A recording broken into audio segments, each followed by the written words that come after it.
homem afeminado ou uma mulher que não tem as características femininas e normas estabelecidas pela sociedade não necessariamente são pessoas LGBTQI+.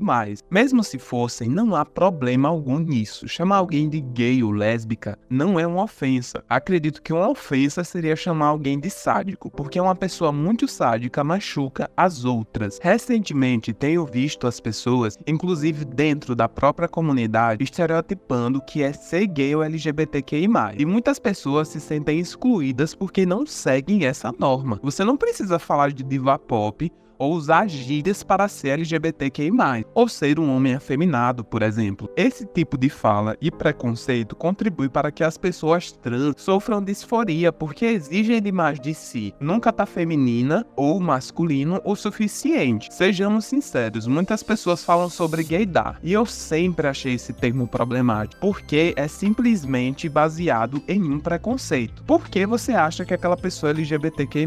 Ou melhor, gaydar é só pra gay, né? Daí uma pessoa que é afeminada é gay, não pode ser trans, bissexual, assexual ou mesmo hétero, porque ser afeminado não tem nada a ver com isso. E uma mulher também não precisa ser totalmente feminina. Tem muitos héteros que são repletos de exigências e parte disso é graças à pornografia excessiva. Quando falamos sobre essa questão de feminilidade e masculinidade, não acredito que necessariamente irá englobar apenas a homofobia, mas também a masculinidade e feminilidade tóxica. Para ser homem, você tem que ser hétero, falar grosso, não pode usar maquiagem.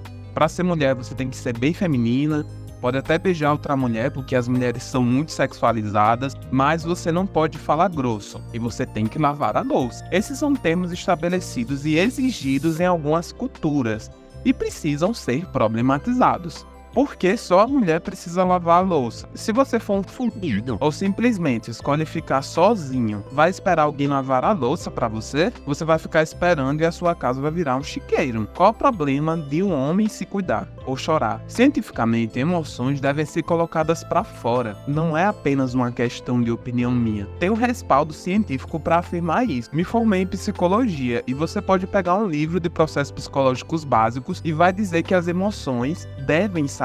Em psicossomática, estudamos o quanto o estresse e o fato de reprimir as emoções podem somatizar para o corpo e te fazer mal. Então dizer que é menos homem porque chora ou que é fraqueza é burrice, é contra a sua própria sobrevivência e contra a vida de certa forma. No livro de Daniel Goleman sobre inteligência emocional, o primeiro passo para adquirir ela é reconhecer as suas emoções, acolher elas e não reprimir ou fingir que elas não existem. Você tem todo o direito de discordar, pois cada pessoa tem a sua percepção de mundo. Essa é só minha opinião, baseada nos meus estudos. Aliás, eu acho o Basil do jogo Omori gay, bi ou pan, porque o Moquette já fez o Pretty Boy, e tem imagens bem fofinhas deles dois juntos. O Basil é obcecado de uma maneira estranha pelo Sunny, e eu acho que é um amor romântico, e não de amizade. Não é porque ele é afeminado. Mas não tem nenhum problema você falar isso de um personagem fictício, porque até que seja confirmado algo, não sabemos.